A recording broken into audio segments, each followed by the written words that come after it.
I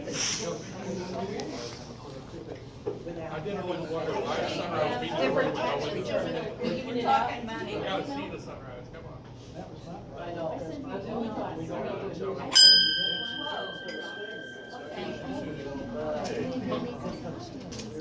Good afternoon, everybody. Welcome to the Tuesday noon meeting of the Rotary Club of Tulsa Will Rogers, the friendliest club in District 6110. Let's hear it for the friendliest club. We'll all stand as we're able for the pledge. I pledge allegiance to the flag of the United States of America and to the republic for which it stands, one nation, under God, indivisible, with liberty and justice for all. Okay, go ahead and have a seat, everybody. It's a wonderful day to be a Rotarian. It's a wonderful time to be a Will Rogers Rotarian because we have suddenly a lot coming at us this week. First of all, I would like to recognize Tulsa Area Rotary Club President, Martha Lowe. Martha is current president of the Sunrise Rotary Club, who now meets out at the, what used to be The Tandy Y. Oh, it's the Tandy Y. It used to be the Thornton Family Y. Right. It's the remodeled, renewed Tandy Y at 51st and Hudson. Yes. Okay. Very good. Okay. Wonderful. Let's see.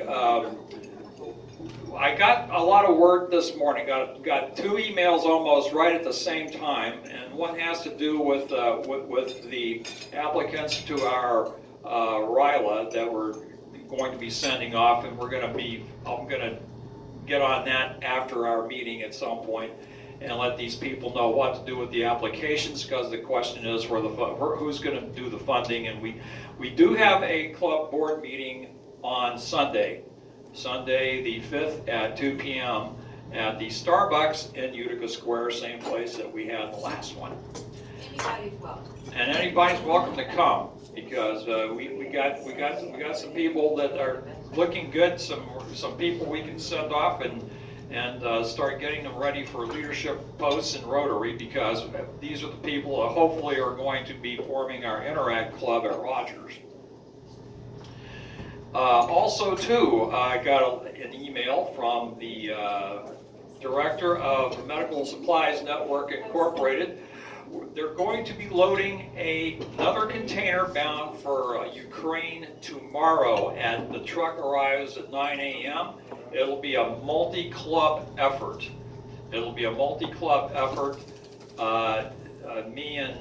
I will be there representing us. If anybody has a couple hours of free time to come out and kind of help get a bunch of things loaded into. Yes, Larry. I was going to say, I noticed on NPR the other day they had a story from Ukraine, and they mentioned the network that they'd send from Tulsa, Oklahoma. They'd send a new supply chain over. We're going to hear more about that. But you know, we sent that container in December. I heard about this last Friday. I was able to attend the Sand Springs Rotary Chili Cook-Off on Friday after I did a volunteer day on behalf of the club at school with the school nurse, and then went out and BJ was there and he told me about this, and I couldn't really say anything because nothing was official, but it's official now. We're loading the thing tomorrow. The truck will be here at 9.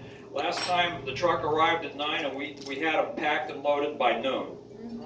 And so it was a multi-club effort. We had about probably 15 people helping out, and that's what it takes. It was everybody pulling together, and that was really a great experience. Let's see, anybody else have, okay, this is the last day of February. I think we got all the February birthdays. Do we have anybody upcoming in terms of March? Anybody have any March birthday? Yes, Susie. I do. Susie, what day's your day? Oh, it's a long time away. 27. Okay, all right. That's Yeah, right. let's get prepared for it. That's right. Well, prepare this. It's very apropos that our guest speaker is Judith Nole she's the development director at our local public radio station, KWGS. and they also have the classical station too. But the point is that I have a special connection with one of the talking heads that is affiliated with NPR. Does anybody here know of a fellow, or know the guy's name who does this NPR show called This American Life? Oh. Okay, and the guy the host of it is a fellow by the name of Ira Glass. Everybody heard of him? I have a very special connection with Ira. Ira Glass is one of just a handful of people I've ever met in my whole life, maybe half a dozen in all the time I've been on this earth, that I know that was born the same day, same year I was. And we were both celebrating our 64th this Friday. Oh, So, March one. third day of the third month. And I was just telling Judith earlier that we were born on a slow news Tuesday. I can think of one tidbit of news. I guess one of us was born to take the place of Lou Costello, who passed away that day, age 52, heart disease.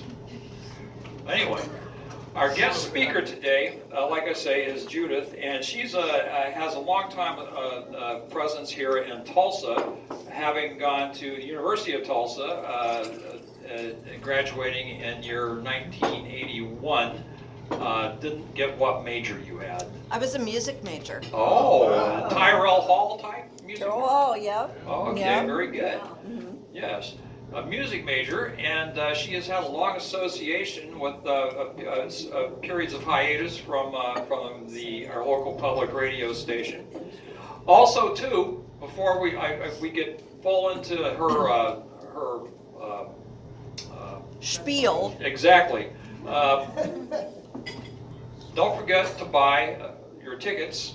$2 for 3, $5 for 10, because among a free lunch, you're going to get an NPR coffee mug. That's what's the raffle today.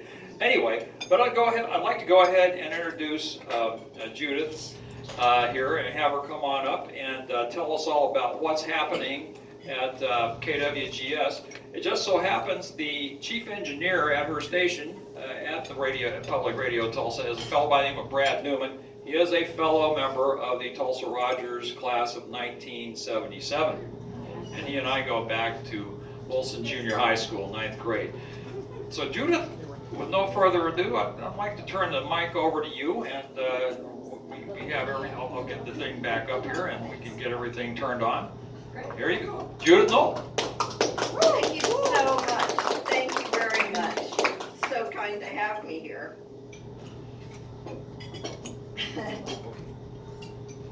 Okay. So I want to start off by saying that I've been to your website. And I've seen the comment about Tulsa Public School Superintendent Deborah Gist speaking last fall and answering questions with both intelligence and grace. And I can promise you right now that those are adjectives you will probably not have to worry about using for me. In radio, you become accustomed to speaking to very large groups of people. They're just not people you can see. So I forgive all of you for being visible today. And I want to thank the club and all of you for inviting me to join you. And for lunch. Thank you so very much.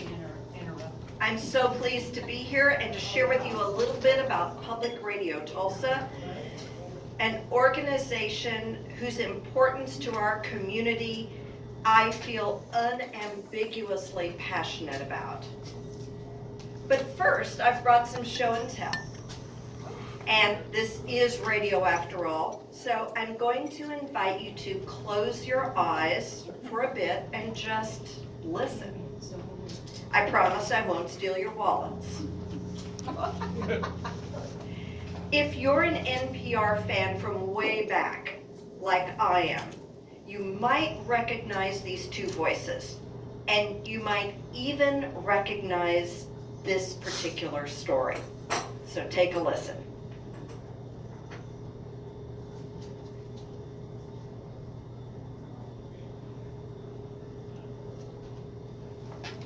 very unusual stories in our travels.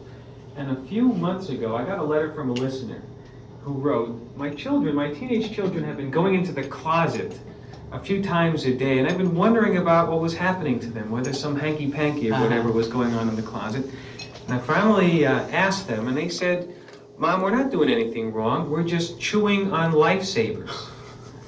And now, being a modern mother, I thought there was something not very unusual about that, but certainly peculiar and worthy of investigation. So I'm writing you to find out what is happening with wintergreen lifesavers. The kids tell me that when you chew on them, they give off a glow, something like a spark, a sparkle. Really? And so they go into a dark closet to sit and chew on wintergreen lifesavers and look at the sparks? Two people go into the closet, one person chews on a lifesaver, it gives off a spark, they trade positions, trade lifesavers, and another one chews on it. Sounds fishy to me. Did you try to track this down at all? I tried to track it down, and I went so far as to buy us each a pack of lifesavers. Well, did you call the lifesaver people or anything? I called them, and they said they've heard about this for 30 or 40 years. This is not something new.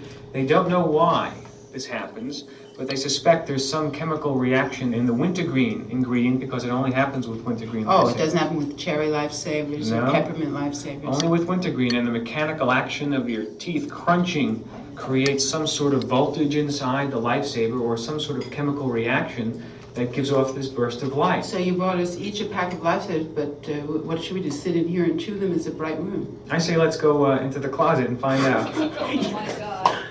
I'm game if you're game. You've got a portable microphone. Let's take our mic out into the hallway here in between studios. Okay. Where are we going? Oh, there's the storage closet around the corner from the studio. Mighty dark in here. It's extremely. Okay, now we have to get to where we can see each other crunching. Yes. Oh. So I'll just stand here while our eyes get used to the darkness. Oh, yeah. Okay, who's going to chew? Are we both chewing? I'll chew one first. Yeah. And then you watch and see what happens. I'll put it in my mouth. I saw it. I saw it. What did you see? I saw a flash of kind of greenish light, just for a fraction of a second. Oh yeah, let me try it one more time. Okay. Oh, I want to do this too. I saw it again. All right, you try it. You try it. This is very bad for your teeth, though. I hope we're not encouraging. Yeah. Oh goodness. It's like a little bit of lightning. A little sparkle of lightning. I mean, nobody could explain this. It's very hard to talk and chew at the same time. Nobody could explain this, and they said they've done some research on it, but they really have no explanation. It's one of the mysteries of science that never gets explained. You think Walter Cronkite started like this? Did you see anything? Yeah, I saw it. Oh, why don't we finish up the program for a minute here? All right, wait a minute now. But we have to do some reading, and we're not going to... We need a mat. I have a mat. You have a mat? Okay. If I could only see that. Oh.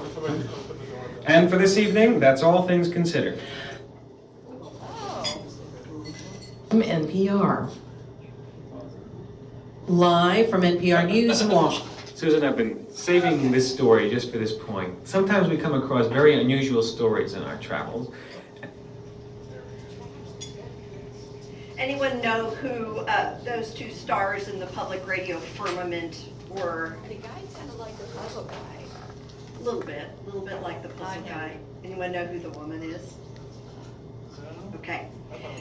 The woman is Susan Stamberg, one of the founding mothers of NPR and one of the first hosts of NPR's daily afternoon news magazine, All Things Considered. The man is Ira Flato, who was a science correspondent for NPR before he began hosting Science Friday, produced now by WNYC Studios and heard every Friday afternoon on public radio stations around the country, including ours. And this originally aired on All Things Considered way back in 1979. Wow. Now, if this had been television, you might have seen a cute TV reporter doing a stand-up somewhere, maybe getting some poor chemistry professor on camera for an interview with a glitzy graphic for the background. But here, it's just Susan and Ira and a couple of rolls of lifesavers, taking their mics down the hall at NPR's old M Street headquarters in Washington, D.C.,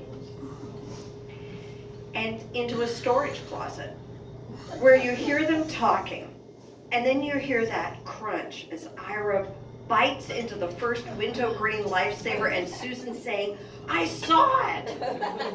Then more crunching and more gasps, and eventually the sound of a match being struck and that familiar out cue, and for this evening, that's all things considered. I asked you to listen to this because it's a small example of why those of us who work in this medium love it so much. It's the sound that transports you.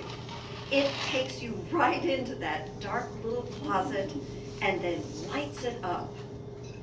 You don't need film, you don't need the glitzy graphic, because you've just created the picture of that wintergreen lifesaver sparking in the dark right here in your head. And no one does this better than public radio. Just in the last week, if you listened to KWGS, you could have heard a report from NPR's Joanna Kakissis about the underground resistance in Kherson, Ukraine, where the tinkling sounds of breakfast dishes and the explosive blasts of bombs and machine gun fire painted a vivid picture of the opening days of the Russian invasion. And Radio Lab every Saturday morning at 11 on KWGS is a veritable masterclass on audio production, brilliantly interweaving a few words from the show hosts, a splash of sound, a response from an interviewee, all these bits and bobs that just blows your mind away every single episode. When you listen to KWGS 89.5 FM, that's our NPR news and information station, or KWTU 88.7 FM, our classical music station, you're joining 80,000 or so other people in Northeast Oklahoma who listen to Public Radio Tulsa every week. And that number, 80,000, is a surprise to a lot of folks who think of KWGS as that little college radio station on the University of Tulsa campus. So let's pause for a brief history lesson. KWGS was founded 75 years ago in October of 1947 as a student laboratory to place students in the radio industry. It was founded by William G. Skelly, and note the WGS.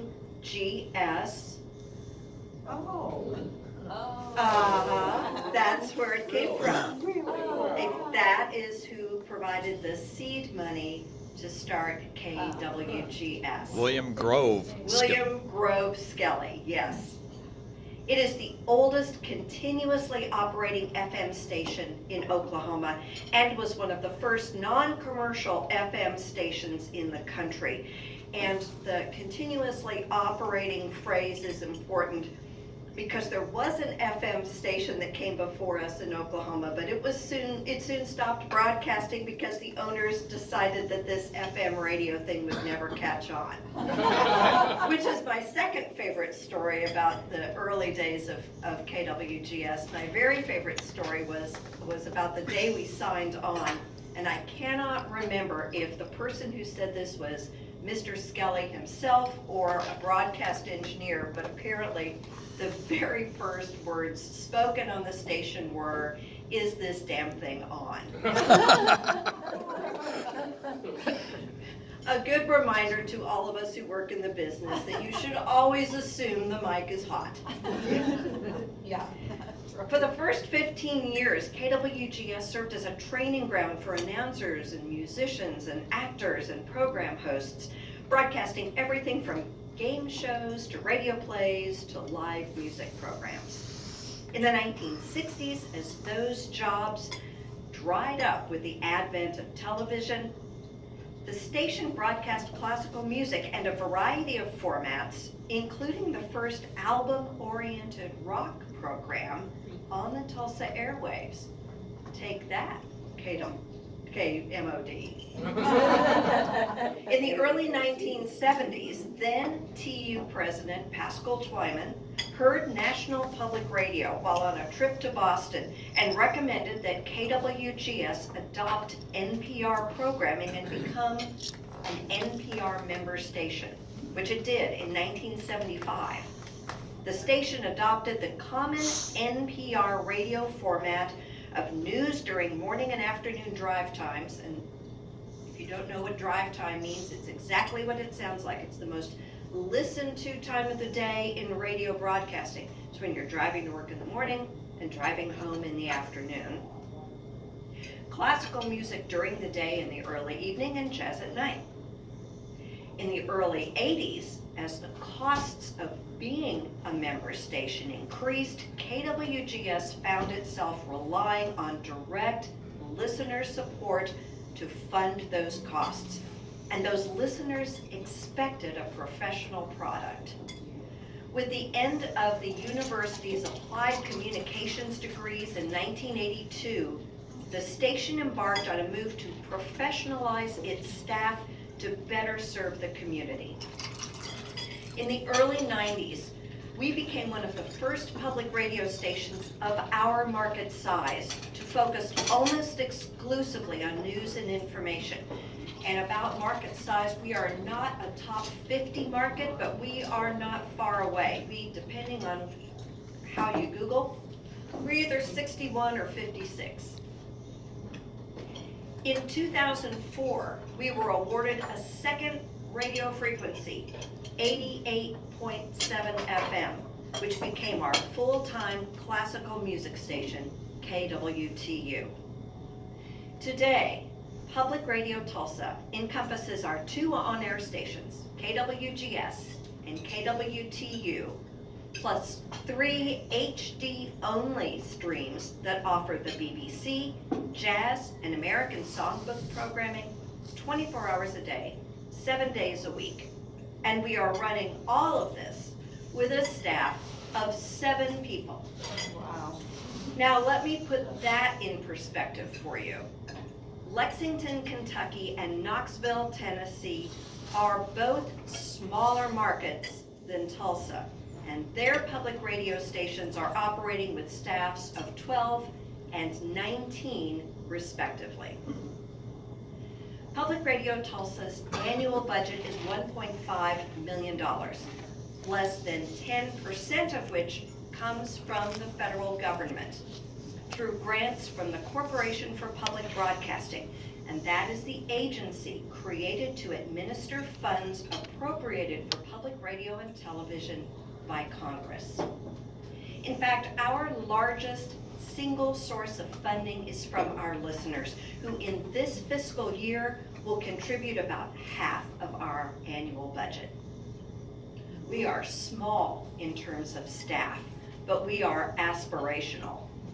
Our news departments locally and at our statewide reporting collaboration, State Impact, have all been short-staffed since the pandemic.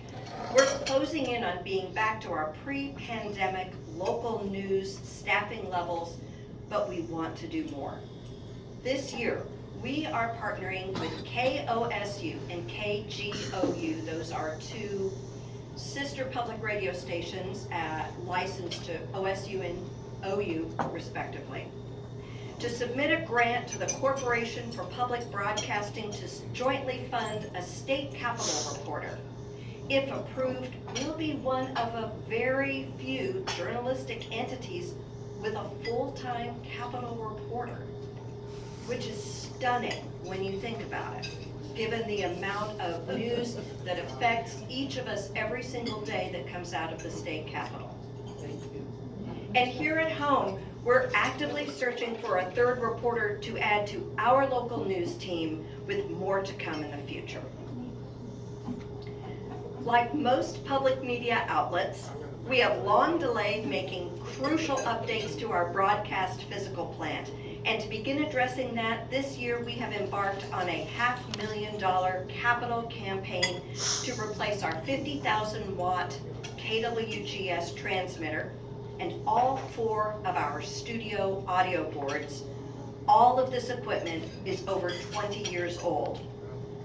Think about running your operation with the computer you bought 20 years ago. I'm happy to report that we're already more than halfway toward our $500,000 capital campaign goal, thanks to an outpouring of support in these first weeks of our campaign from our listeners and to several truly transformative gifts from passionate members. But why is this important?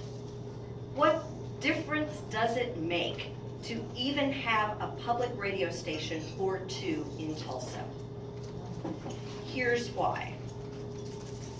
The very first sentence of NPR's mission statement is this: NPR shall work in partnership with member stations to create a more informed public, one challenged and invigorated by a deeper understanding and appreciation of events, ideas, and cultures.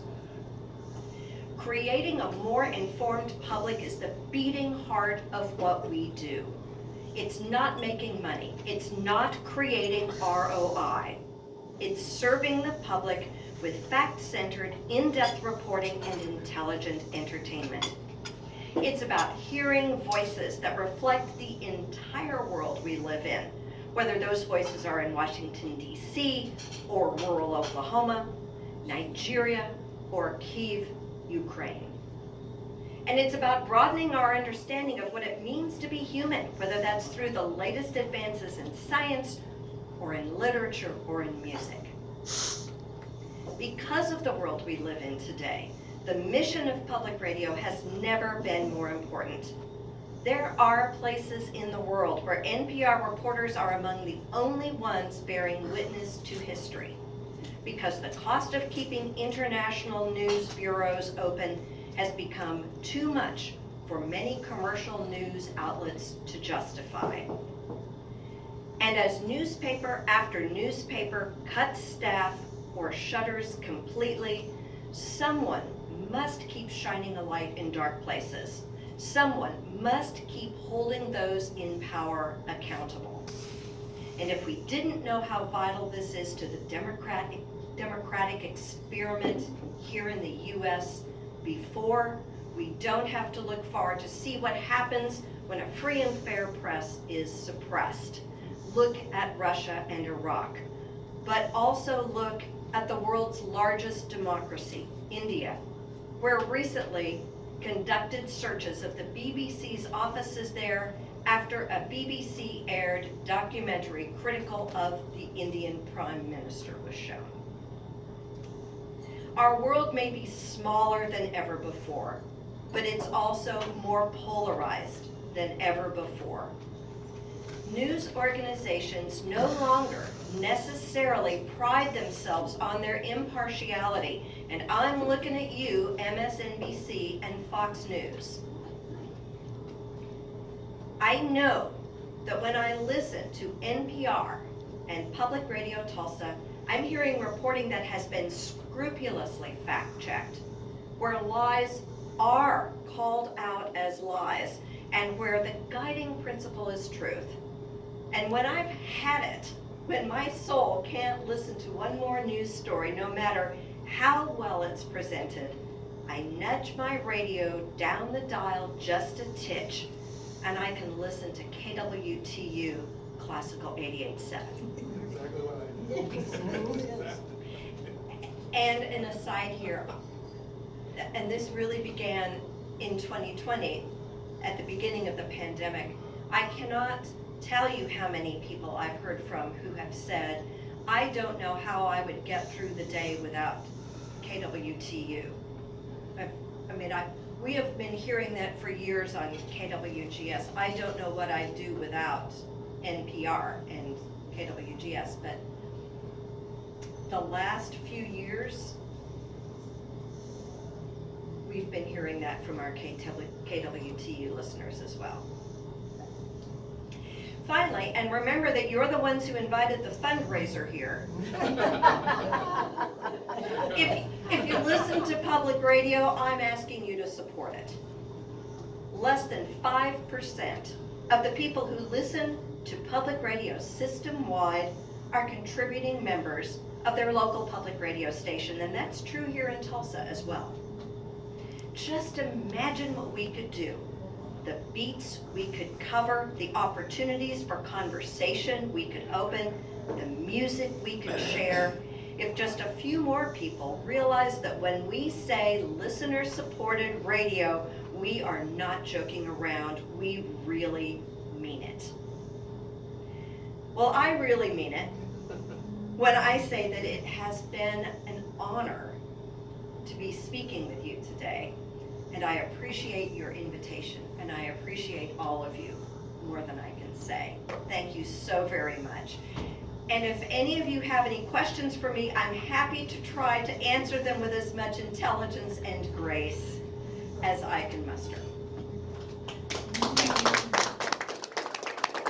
Yes, so when's Biz World coming back? Sorry, I was paid to ask that. Don't worry, that's so funny. It probably isn't. It probably isn't. Two of the three people who, Bill and Louie, are, have really moved on. Art passed, a few years ago. So I think that. Yeah, Louie's retiring. Louie's retiring, I know. Did Louie pay? Louie's the one. You put me up. He's so bad. And please tell him I said that. Yeah. Okay. Well, seriously, what's the best way? I'm in a class right now on communications, and what's the best way to get information about our club onto the radio? Like if we were to do an event and we want to publicize it on KWGS, what's the best way to do that? You can send us a PSA. If it's something that you think is newsworthy, you can send it. Susie, let me get those email addresses to you, because we have a PSA email address and we have we have a news email address, so I can get, or you can always send them to me. You can always send stuff to support@publicmediatulsa.org, and I watch that email box and I can distribute them. But I'll get them to you. Okay, thanks. Of course. Yes. Pretty fascinated with Rich Fisher from the standpoint of when he interviews somebody, he seems so knowledgeable. Is that guy a speed reader? How in the world can he go through everybody's book and ask all these questions? So much. So It could be about anything and everything. I know, it's so irritating. So Rich and I went to college together. He likes to remind me I was ahead of him, that I'm older. And if you repeat this to him, I'll deny it all day long, but he is the smartest person I've ever met. He really does read all those books. I was trying to recommend a book to him a while back, and he looked at me and he said, I have not read a book for pleasure in decades. But I don't feel sorry for him. He's fine. He gets to talk to all the cool people. But no, he is truly remarkable. He is a wonderful interviewer, and he really knows his stuff. He has a very deep, vertical knowledge of history, of music, of literature, and he's really. He's your own Jeopardy. Yeah, he should be. You should. Yeah, or you want him on your trivia team. Yeah. It's an interesting thought. I'm gonna have to remember that. But no, he is, and he really does. He does not have a producer who is writing questions for him. He creates all of that himself. So he's remarkable. I've knocked on Rich's door a couple of times, door knocking for another political candidate than door knocking for him. He was gone both times. So, you know, I'm sure he's pretty busy. And one thing, when we had Starlight Concert at Guthrie Green last summer, in the intermission, we had to write a little paragraph about who we are and what we're about. And we had our banner there and everything, and he read it for everybody. Oh, I believe that was Rich that was reading out, wasn't it? I believe it was. Yeah, it was. I Yeah. bet it was. Yeah. But anyway, intermission. Yeah. You remember that? Yeah. Yeah, I think it was. Yes. I've got to tell you a funny story because you know how Oh, good. they're always saying on NPR that if there's a story or a program going on that you sit in your car until it's finished. The driveway moment. Driveway Yeah. moments, yeah. You would be amazed the number of times that my husband and I both pull in different cars and sit there in our own car to listen to the end of a story. Yeah, yeah. Exactly. Yeah. Exactly. Yeah. True. So, Oh, yes. How far, with 50,000 watts, what is your circle? You know, if I were Brad, our chief engineer, or if I were Rich, who knows everything, I could tell you this. So our transmitter is on Channel 6's tower, actually, way out in Broken Arrow. It's a Broken Arrow address. It's kind of, Up on that 600-foot tower or whatever it is. yeah, and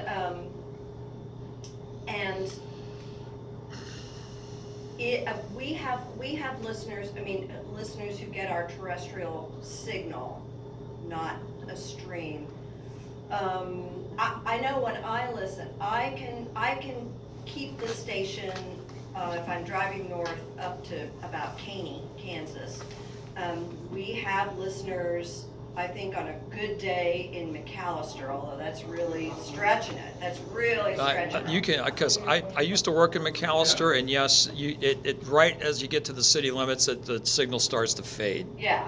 Okay, you get north on 69, and the signal picks up. Now, when I worked in Oklahoma City, I would have the signal clearly to the other side of Bristow, and then when you get to Yeah. Midway and get down Yeah. other side of Midway, it starts, and then you pick up KOSU. Right. And then when you get down to the end of the turnpike or near or around Luther area, you know, you can pick up KGOU. So we have travelers on the turnpike have options. Yes. Yeah. Yes. Now KWTU has a 5,000 watt station. You know, and this is dictated by the FCC. This is dictated by you know what we could get. We're hemmed in at 50,000 watts on KWGS. We are hemmed in at that power because of other stations, both radio and TV audio signals.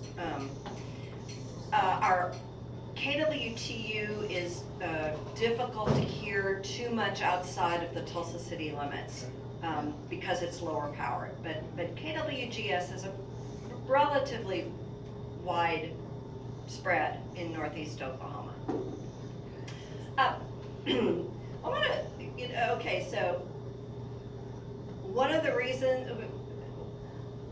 our members are the most wonderful people in the world, and I know that several of you here are contributing members to the station, but I just kind of want to call out Jenny Schulte, Right. because if you've listened much, you know that the best corporate supporter that this station has is Southwood Landscape and Garden Center, and has been for years. So anyway, we heart you so much, I can't even, and our listeners do too. We do too. Yeah, I know, I do too. I cannot. It's much to the detriment of my checking account, but anyway, I feel such tremendous gratitude to you and Joe and everybody at Southwood for your remarkable support of the station over the years. It's a very worthy cause, believe me. Yes. And your parties out there are really fun. I know, we have great parties there. Are there other questions? I'm just encouraged to hear that there's 80,000 listeners or Yeah. in Northeast Oklahoma. Yes. We have that many people in Northeast Oklahoma who are enlightened. Yeah, That's exciting. it is exciting. And only 5% of them support? Yeah, probably less than that. Wow. Probably less than that. I didn't support for a long time, and then I've kind of like may have made up for it. There's a rubric about how long, you know, if you're in a fundraiser, about how long you have to listen, you know. It's like the stages of grief, except it's the stages of listening to public radio and contributing, you know. And so one of our jobs is to make sure that people understand the importance of it, you know, because until you really get it, oh, they mean me, oh, they really are relying on me, then you know, it's not going to happen. And I interrupted you, Oh. Stan, I apologize. Oh, that's all right. I was about to make a dazzling point and it left me, but I'm sorry, I'm sorry. I got a Yes. kind of general radio station question. Oh, sure, I'll see if I can Sirius XM. make something. Are they a threat to all radio stations? in Is general? what a threat? Sirius Oh, XM, Sirius. satellite. Where you, Oh, Satellite. so let me tell you what a threat is. It's podcasting. But it's not because so I have a daughter who looks at me and she says, and she's an attorney, she's very, very bright. She says, I really don't know why anyone listens to your station. Oh my gosh. She says with love. And she said, I don't listen to radio at all. And when I talk to a lot of young people, they don't. They listen to podcasts. Or they stream stuff. So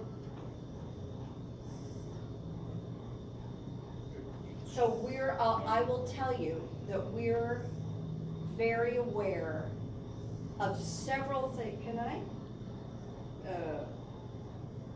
just put this here and Sure. We can hear you. yeah, I can project.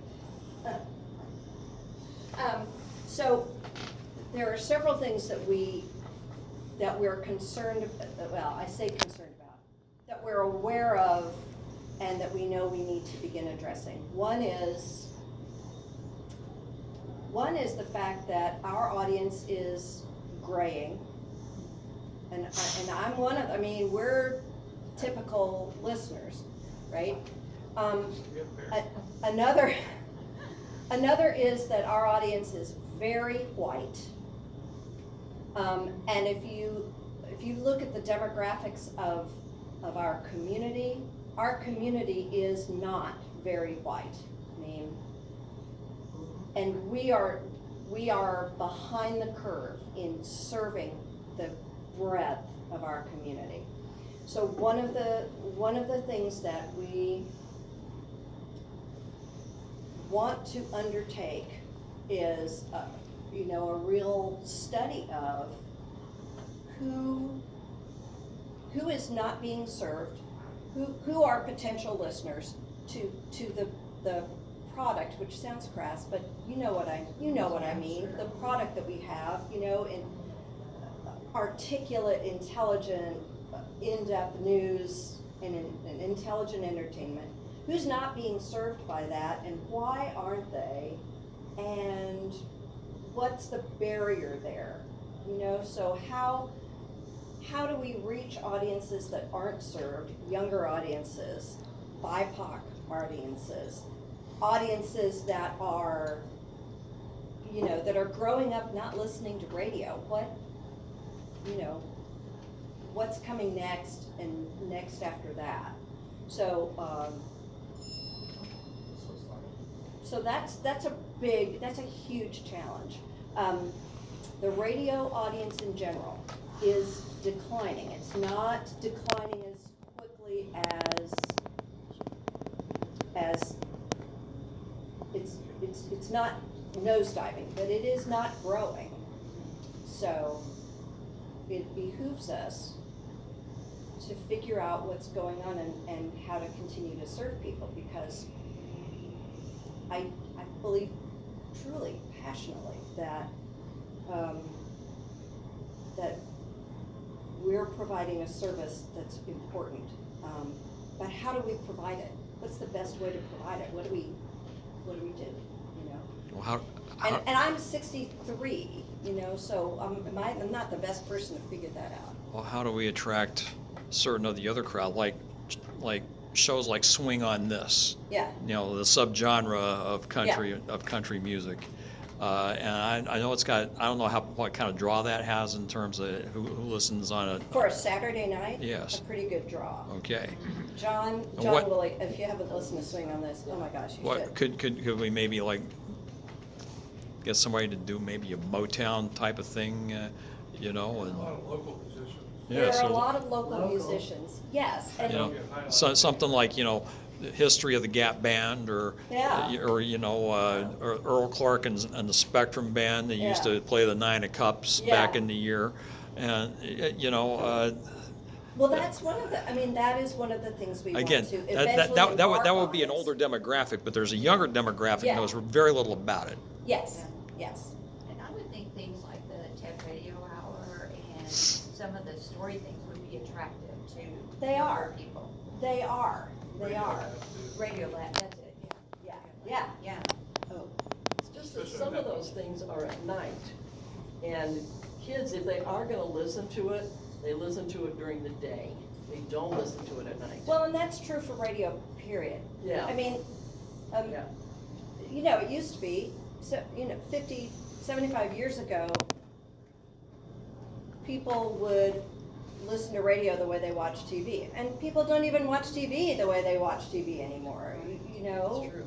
They just don't. I think the media landscape has changed so dramatically over the last, 10 years? Yeah. In 5 years, you know, the last 30 minutes, it's really remarkable. Okay. So I am surprised that no one has said anything to me has asked the, why is NPR so liberal question. Oh, I don't You think you don't- are. okay. Yeah. I was Enlightened. I was a registered independent for most of my life. Yeah. And if you want, it's the metric, it is the yardstick of credibility Yeah. in reporting, because if you pull up the NPR site, go to the bottom of the page and check out their ethics page. They have a stiff code of ethics and Yes. standards. An NPR reporter cannot be a member of a political party. No. And, you know, they are very strict about this. You know, they're not a cheerleader for a given side. You've already made your point. They're there to report the facts. Right. And, you know, That's how I feel. let the chips fall as they may. I don't feel like it's liberal. I feel like it's right. Actual. But how did it get the perception? Well, Liberal. The facts hurt. That's a really interesting question, Ginny, and I think that has to do with, God, how do I answer this? I think part of that has to do with the way that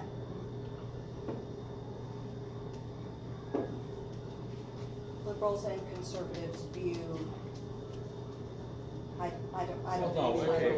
And then the other part of that is, I will say, the other part of that is that it depends on who's in office too, because when there's a Democrat in office, we get complaints from people saying, I mean, we get complaints about liberal bias, we also get complaints about conservative bias. Why aren't you, it just, so I feel, when we get both, I feel like we're, I feel like we're trying to not be either. yeah. Well, But it's because you're out of Washington DC. Say that again, I missed the I first part. don't listen to NPR very often, but, I'm guessing that the reason why people think that way is because you're based out of DC. You think so, yeah? I think so, Yeah, yeah. could be a little bias there. We can take it back to 1987 when the Fairness Doctrine was rolled back. And, you know, with everything that is going down, Roe v. Wade, hoping it will be codified in some way, shape, or form by the Congress. Yeah. On a federal level. While we're at it, I think, especially with the current lawsuit going on with Dominion v. Fox News, whatever comes of this, I hope that we are able to get Congress at some point who will codify some form of the Fairness Doctrine, what it used to be. Because misinformation and blatant disinformation and propagandizing everything that, you know, under the sun, probably not beneficial for an educated public. I will say that that's one of the most frightening things that and this is a personal viewpoint. One of the most frightening things that I see is what feels like the death of fact. When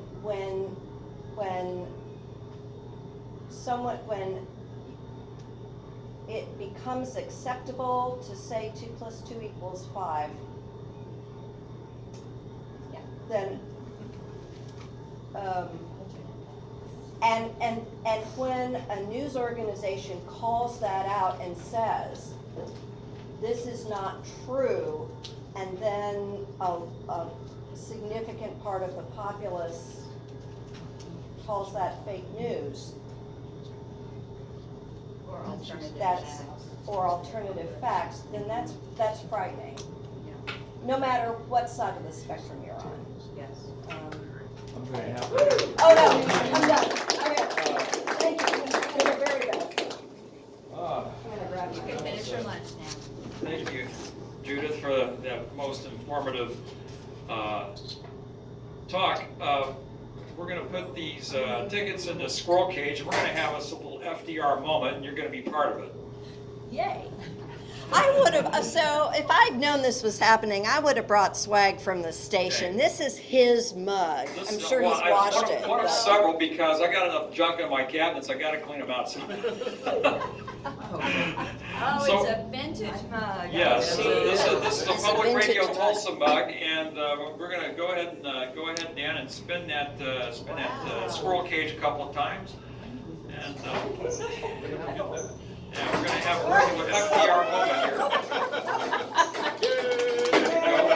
Nicely done. here. And then you can be like FDR did when he pulled out the first name for the first birthday for Conscription Act, 1942. You know, I'm not sure I like that. All right. And read the last 3 digits, please. It'll be Martha. She's so much. 474. Yes, okay. Claim your prize, and she gets also free lunch. I wanted one of Okay. these for so long. That's great. Anybody else have any other input before we adjourn? Yes, Susie.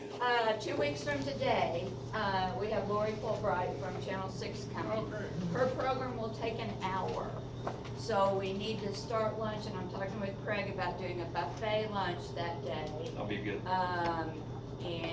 Because she'll need the full hour for her presentation on scams and frauds. Wonderful. Okay. Excellent, thank you. we're Anything else? Next week, we're at the high school. Okay, yes, next week we are at school, room 207, noon. I'm going to make sure that I'll go up there and run some interference today, or go up there tomorrow after MSNI. Don't forget, anybody who's available can come out and bear a hand at MSNI tomorrow. It's, again, a multi-club function.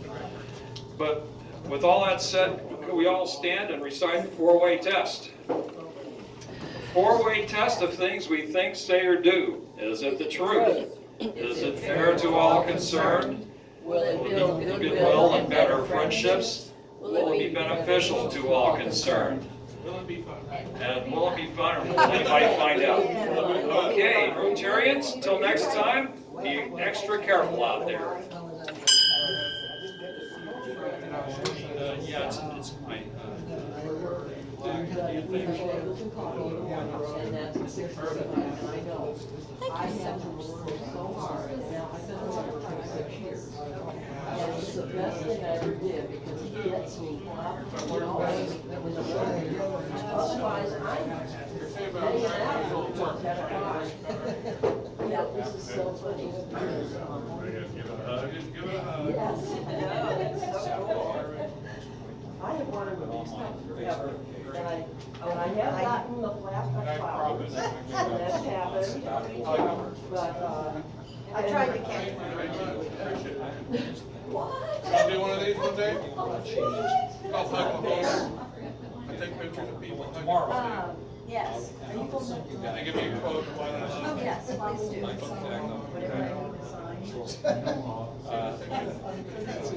It's on the. You gotta Do fill a out a pass, form for safety. Martha's doing it. Yeah. So you wanna go past? You saw that city cool music pen? on the same channels? That's not mine, but I'm gonna steal it. So I won't have to- Oh, thank you so much. Here you go. Now they put a new branch. Oh, that's fine. Build chicken scratches. Martha, you ready? I'm ready. He was, Actually, let's just do it right here. I love this. Right president of here, everybody, people are, you stand right there. Thank you very much.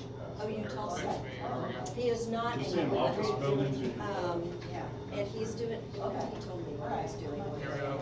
Give it a hug. My eyes glazed Yeah, over. yeah, you got a hug. There we go. Oops, Susie, get out of the way. There we go. Love that one. I'm gonna listen to Oh, I love it. If I crop it, I'll make it square. And if you gave me your cell and your paper, I'll text you when I post it. It might be a week or two. I've got a little backlog going. It's so good to see you. Tell everybody hi for me.